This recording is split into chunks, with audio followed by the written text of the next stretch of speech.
क्या बात है दीपिका? आज बड़ी उदास लग रही हो। सुबह से देख रही हूँ, काम भी नहीं हुआ है।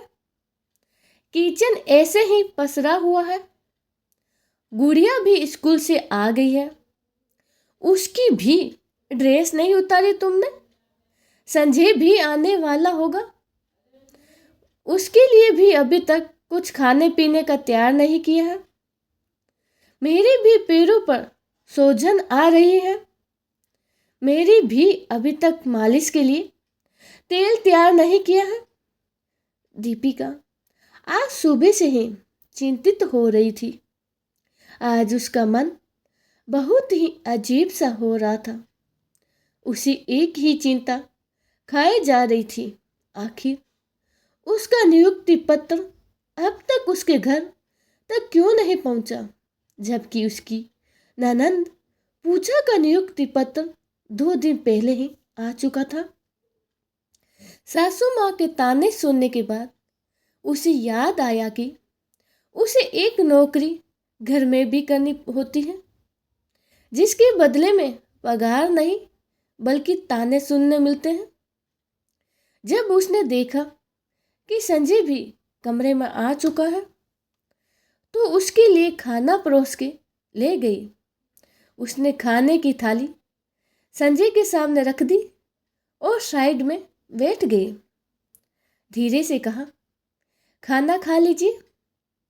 दीपिका के पति संजय ने देखा और महसूस किया कि उसकी पत्नी दीपिका पिछले 2 दिन से बहुत परेशान दिखाई दे रही है। तो उसने पूछ लिया, क्या बात है दीपिका, तुम बहुत परेशान दिखाई दे रही हो, कुछ हुआ है क्या? दीपिका संजय के पास आई और बोली, घर का दिन भर काम करने के बाद रात रात भर जाग के मैंने अपनी परीक्षा की तैयारी करी थी और मेरा पेपर भी अच्छा गया था, जबकि पूजा का मेरे से बेहतर नहीं हुआ था। फिर भी पूजा का नौकरी में के लिए नियुक्ति पत्र कब का आ चुका है और मेरा नहीं। अगर यह शिक्षक की नौकरी हमें मिल जाती तो हमारा भविष्य भी सुंदर हो जाता। वैसे भी आपका काम धंधा कुछ खास नहीं है, हमेशा मंदा ही रहता है। ऊपर से अब गुड़िया भी बड़ी हो रही है, उसकी भी परिवरिश के लिए भी तो पैसे की जरूरत होगी। उसकी बेहतर शिक्षा के लिए कितना खर्च चाहिए होगा।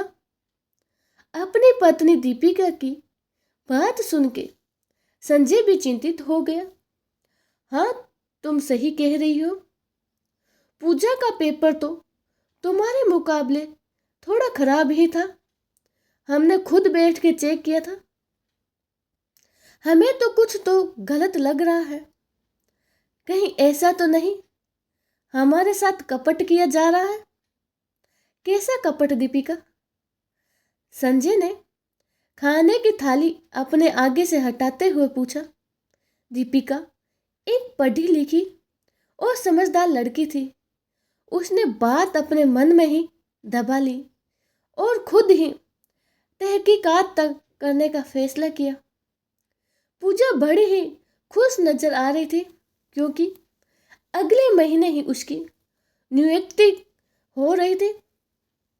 वो अब एक सरकारी अध्यापिका बनने जा रही थी। उसकी खुशी का कोई ठिकाना नहीं था। उसके पैर जमीन पर नहीं, आसमां पर थे।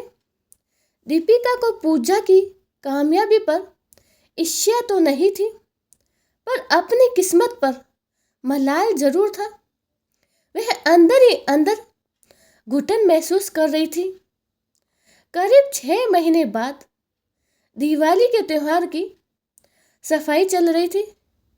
दीपिका खुद ही सारे घर की साफ सफाई और रंगाई पुताई का जिम्मा ले रही थी। सफाई के दौरान उसकी नज़र स्टोर रूम में पड़े कबाड़ पर गई। उस कबाड़ में से उसे एक लिफाफा मिला, जिसके ऊपर उसी का नाम पड़ा हुआ था। उत्सुकता बस उसने जल्दी से उस लिफाफे को खोला और जो देखा, उसे देखने के बाद उसके होश उड़ गए, मानो उसके पैरों के नीचे से जमीन ही खिसक गई हो। वो अपना सिर पकड़ के अपने घुटनों के बल पर बैठ गई। वो अपने आंसू नहीं रोक पा रही थी। दोपहर का वक्त था। संजय अपनी दुकान बंद करके खाना खाने के लिए घर आया तो उसने देखा सारा सामान इधर उधर बिखरा हुआ है। तो उसने आवाज दी, दीपिका, दीपिका, कहाँ हो? घर की क्या हालत बना रही है? खाना बनना अभी तक किया नहीं? खोजते खोजते संजय स्टोर रूम तक आ पहुंचा। उसने देखा दीपिका बेसुध बैठी बस अपने आंसू टपका रही है। संजय ने दीपिका को पकड़ के खड़ा किया तो दीपिका उसके गले लग गई और फूट फूट कर रोने लगी। क्या हुआ दीपिका, तुम रो क्यों रही हो? मां ने कुछ कहा क्या? संजय के बार बार पूछने पर भी दीपिका कोई उत्तर नहीं दे रही थी। जब संजय ने जोर देकर दीपिका से पूछा तो अपने हाथ में पकड़ा हुआ लिफाफा उसकी ओर बढ़ा दिया। ये क्या है? कहते हुए संजय ने वो लिफाफा पकड़ा और उसके अंदर रखा वो पत्थर निकाला कि पढ़कर और असमंजस में उसकी ओर देखकर बोला, ये तो नियुक्ति पत्र है तुम्हारे नाम का। यहाँ स्टोर रूम में क्या कर रहा है? दीपिका ने कुछ नहीं कहा, लेकिन उसकी नम आंखों ने सब कुछ बयां कर दिया। संजय को बहुत बुरा लगा, साथ ही उसे गुस्सा भी आया। इतनी मेहनत जो तुमने रात रात भर जाग जाग कर की थी वो सब धूमिल हो गई। माँ, माँ, माँ, कहाँ हो तुम? संजय डकराता हुआ बाहर निकल गया। उसकी माँ छत पर बैठी धूप ले रही थी। माँ, तुमने ये क्या किया? संजय ने वो नियुक्ति पत्र माँ के हाथ में थमाकर पूछा। पहले तो उसकी माँ चुप रही, लेकिन संजय के गुस्साते हुए चेहरे को देखकर उसने कहा, ये सब हमने तुम्हारी बहन पूजा के बेहतर भविष्य के लिए किया था। पर माँ, वो कैसे? तुम्हारे बाबूजी की तबीयत खराब रहती है और हमारी भी। हम घर से किसी एक को तो ही दूर भेज सकते थे, या तो पूजा को या फिर बहू को। पूजा की अभी शादी नहीं हुई थी। नौकरी में लगी हुई लड़की की शादी अच्छे घर में हो जाती है, इसीलिए हमने ये फैसला लिया। और वैसे भी दीपिका की तो शादी हो चुकी है, वो माँ भी बन चुकी है। हमने पूजा के बेहतर भविष्य के लिए सोचा। माँ, तुमने जरा भी नहीं सोचा?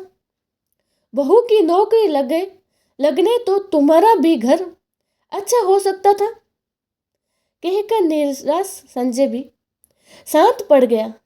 बेटी के बेहतर भविष्य के लिए आपने अपनी बहू की जिंदगी अंधकार में धकेल दी। ये कहाँ का न्याय है माँ? क्या आपको अपनी पोती गुड़िया की जिंदगी के बारे में जरा भी ख्याल नहीं आया? क्या यह तुम्हारी बेटी नहीं? आज हम महंगाई की मार और बेरोजगारी के बोझ के नीचे इस कदर दब चुके हैं कि एक बेटी की पढ़ाई के खर्च का भी निवारा नहीं कर पा रहे हैं। काश ये कागज का टुकड़ा हमें समय रहते मिल गया होता तो आज हम भी अपने सपनों की दुनिया में जी रहे होते। ये कहते कहते दीपिका की आंखों से आंसू निकल गए। हाँ, ये सच है। ज़्यादातर घरों में बहू को बहू ही और बेटी को बेटी ही समझा जाता है। इसीलिए सास कभी माँ नहीं बन पाती।